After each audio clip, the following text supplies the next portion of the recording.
सामने आ रहे हैं। अभी जो आर्थिक सलाहकार ने जो बात कही है संविधान बदलने की, उसके बारे में क्या कहेंगे? क्या 2024 में खतरा रहेगा या बदल जाएगा? सनातन जो शब्द है, जिस तरह से ब्राह्मणवाद और मनुवादियों ने इस तरह से पेश कर रहे हैं कि सनातन यानी कि शुरुआत से सिर्फ एक हिंदू धर्मी है, ब्राह्मण धर्मी है, जबकि सनातन यानी कि के अंदर है।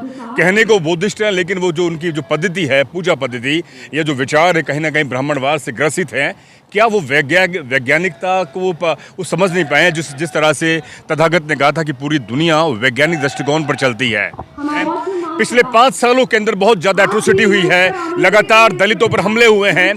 कांग्रेस की सरकार है, 2 अप्रैल का जो हमला था, उसके बाद में जो आंदोलन हुआ, उसके बुनियाद पर कांग्रेस की सरकार को चुना यहाँ के लोगों ने, लेकिन सरकार उन दलितों के लिए एक सुरक्षा का कवच नहीं बन पाई। नमस्कार, मैं डॉक्टर महेश वर्मा और आप देख सकते हैं कि बौद्ध महासम्मेलन जयपुर में आगाज़ हो गया है और कुछ ही पलों में इसकी शुरुआत होने जा रही है। मेरे साथ यहाँ पर श्रद्धेय भंते जी यहाँ पर बैठे हुए हैं और सुमित रतन जी भी हैं। हम उनसे बात करेंगे देश के हालात के बारे में और साथ ही बात करेंगे जो बौद्ध धर्म है, बौद्ध उपदेश है, शिक्षा है, उसके कितने मायने हैं इस बदलते दौर में। जिस तरह से धर्म के नाम पर, जाति के नाम पर जो कट्टरता है, उसको बौद्ध धर्म और जो संदेश है बाबा साहब का, बौद्ध तथागत गौतम बुद्ध का, उसको किस तरह से हम प्रमाणित करेंगे? जी सर। देखिए, आज जयपुर की धरती पर बहुत बड़ा बौद्ध सम्मेलन है। मैं बतौर आज धम्म उपदेशक यहाँ मौजूद हूँ और मैं उम्मीद करता हूँ कि जिस तरह से जयपुर में कार्यक्रम हो रहा है, भारत के सभी राजधानियों में हो और इस भारत को बुद्ध ही बचा सकते हैं, इस भारत को बाबा साहब का संविधान ही बचा सकता है। इसलिए हम चाहते हैं कि इसमें हिस्सा लें, पार्टिसिपेट करें और इस कार्यक्रम का आनंद उठाएं। बिल्कुल। एक सवाल जो भी पिछले दिनों उठा, आपने भी उठाते हैं कि संविधान बदलने की कवायद चल रही है। 2014 में जब मोदी की सरकार आई, आरएसएस से प्रायोजित सरकार आई, तो ये लगातार इस तरह के बयान सामने आ रहे हैं। अभी जो आर्थिक सलाहकार ने जो बात कही है संविधान बदलने की, उसके बारे में क्या कहेंगे? क्या 2024 में खतरा रहेगा या बदल जाएगा? देखिए, आरएसएस की पाठशाला में नफरत पढ़ाई जाती है। वो लोग सेकुलर भारत को पसंद नहीं करते हैं, वो बुद्ध के भारत को पसंद नहीं करते हैं, वो अलग भारत बनाना चाहते हैं। आज उनकी सरकार है और उनका तो टारगेट ही है कि संविधान बदला जाए और यहाँ के जो लोग हैं जो पहले कार्य करते थे वही कार्य करें। वो पूरा प्लान बना रहे हैं। लेकिन हम भारत में करोड़ों बाबा साहब की संतानें हैं, संविधान को मानने वाले हैं। अगर ज़रूरत पड़ी अपने आप को बलिदान करने की, अपने आप को नुकसान पहुंचाने की, इस हद तक भी चले जाएंगे, लेकिन कभी इस संविधान को आँच नहीं आने देंगे और न भारत को मिटने देंगे। सनातन जो शब्द है, जिस तरह से ब्राह्मणवाद और मनुवादियों ने इस तरह से पेश कर रहे हैं कि सनातन यानी कि शुरुआत से सिर्फ एक हिंदू धर्मी है, ब्राह्मण धर्मी है, जबकि सनातन यानी कि प्रकृति होती है, प्रकृति का कोई छोर नहीं है, जो हवा चल रही है वही प्रकृति है। तो ये अपने आप में सनातन को ही अपना सबसे बड़ा एक चादर ओढ़ते हैं। और जो सनातन पर सवाल वो स्टालिन के जो बेटे हैं विधायक, उन्होंने भी सवाल उठाया है। जिस तरह से इन्होंने हमारे भगवा रंग को चुराया है, उसी तरह से इन्होंने हमारे सनातन को चुराया है। ये बहुत बड़े चोर हैं और मैं दावे के साथ कहता हूँ, हिंदुओं की उम्र भारत में सिर्फ 1000 साल है, भगवान बुद्ध के दर्शन की उम्र 2500 साल है और मोहम्मद साहब की उम्र 1500 साल है। ये हमारे ही धर्म महायान की बदली हुई शाखा हिंदू धर्म है और कुछ नहीं है।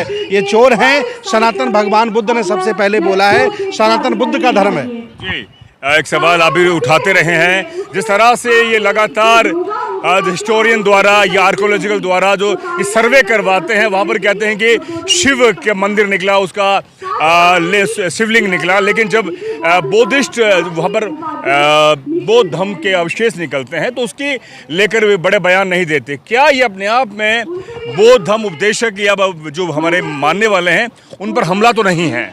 देखिए, प्रारंभिक बुद्धिज्म में मूर्ति पूजा नहीं थी। सम्राट कनिष्क के बाद मूर्तियां बनाई गईं। इसके पहले चैत्य पूजा थी, स्तूप पूजा थी और स्तूप पूजा को इन्होंने बदल करके शिव का लिंग बना दिया है। ये मेरा स्तूप है, इसको लिंग ये बताते हैं, कोई लिंग नहीं है। इसकी उम्र गुप्त काल के बाद है, 1000 साल है। इसके पहले कोई लिंग को भी नहीं जानता था। और आप इतिहास उठा के देख लीजिए, गुप्त काल में ही ब्रह्मा, विष्णु, महेश और ईश्वर की, देवियों की प्रतिमाएं निकली हैं। इसके पहले कोई मूर्ति नहीं है।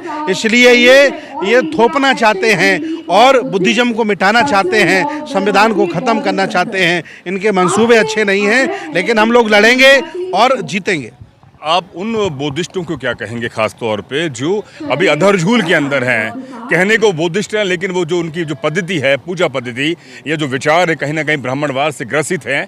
क्या वो वैज्ञानिकता को वो समझ नहीं पाए हैं? जिस तरह से तथागत ने कहा था कि पूरी दुनिया वैज्ञानिक दृष्टिकोण पर चलती है। वर्तमान भारत में हम बाबा साहब के द्वारा सुझाए गए बुद्धिज्म को तवज्जो देता हूं, जिसमें विज्ञानवाद है, तर्कवाद है, जिसमें ऊंच नीच आखंड पाखंड नहीं है। अगर कोई ऐसा करता है तो उसे हम बौद्ध नहीं मानते हैं, और बौद्धों को विज्ञानवादी तर्कवादी होना चाहिए, ऐसा मेरा निवेदन है। एक बहुत बड़ा सवाल आप देखें कि ये बड़ा महासम्मेलन को जो सरकारी सेवा में है या जो ठीक ठाक पढ़ लिख गए हैं, जो संपन्न है, उन्होंने एक बड़ा आर्थिक सहयोग किया है, लेकिन उनके लिए क्या कहेंगे जो अभी भी बहुत अच्छा पढ़ लिख गए हैं? उनके लोग बड़ा सहयोग नहीं कर पा रहे, पे बैक टू सोसाइटी नहीं है, वो सब कुछ पाना चाहते हैं, लेकिन आपके और मेरे संघर्ष की बुनियाद पर। इस भारत को, इस संविधान को, इस देश को 3 लोगों से सबसे बड़ा खतरा है। एक तो बिके हुए पत्रकारों से, जो दूसरा सबसे बड़ा खतरा है वो है आवाम, जो गुलाम आवाम है उससे बहुत बड़ा खतरा है, और तीसरा मरे हुए विपक्ष से खतरा है। मैं चाह रहा हूं इनको जगाया जाए और तैयार किया जाए। राजस्थान की धरती पर आए हैं, राजस्थान की राजधानी जयपुर में है। पिछले 5 सालों के अंदर बहुत ज्यादा एट्रोसिटी हुई है, लगातार दलितों पर हमले हुए हैं। कांग्रेस की सरकार है, 2 अप्रैल का जो हमला था उसके बाद में जो आंदोलन हुआ, उसके बुनियाद पर कांग्रेस की सरकार को चुना यहाँ के लोगों ने, लेकिन सरकार उन दलितों के लिए एक सुरक्षा का कवच नहीं बन पाई। देखिए, सरकार चाहे जिसकी बन जाए, अत्याचार मानसिकता से होता है। कांग्रेसियों की मानसिकता अच्छी नहीं है, वो अभी भी ऊंच नीच छुआछूत मानते हैं, इसलिए एट्रोसिटी करते हैं। मैं चाहता हूं सरकार चाहे जिसकी बने, लेकिन मानसिकता ब्राह्मणवादी नहीं होनी चाहिए। Thank you. एक सवाल आखिरी में, बहुत अच्छा सवाल, दलित और बहुजन राजनीति के बारे में क्या कहेंगे? हाशिए पर है, हाशिए पर है। हमने यूपी के स्थिति देखी है, राजस्थान की स्थिति हम देख रहे हैं, राजस्थान में चुनाव है, 24 में केंद्र में चुनाव है, हाशिए पर है। उन लोगों से क्या कहेंगे कि ईमानदारी से राजनीति करें और सत्ता पर पाएं? क्योंकि आप अगर हर बार अपने मंच पर कहते हैं दलित राजनीति, बहुजन राजनीति, पिछड़ा राजनीति, ये आरएसएस के शब्द हैं। हम बहुजन राजनीति की बात करते हैं, जिसमें 85% लोग आते हैं। चाहे जितना शेड्यूल कास्ट के लोग इकट्ठे हो जाएं, देश के प्रधानमंत्री मुख्यमंत्री नहीं बन सकते। चाहे जितना ओबीसी के लोग इकट्ठे हो जाएं, मुख्यमंत्री नहीं बन सकते।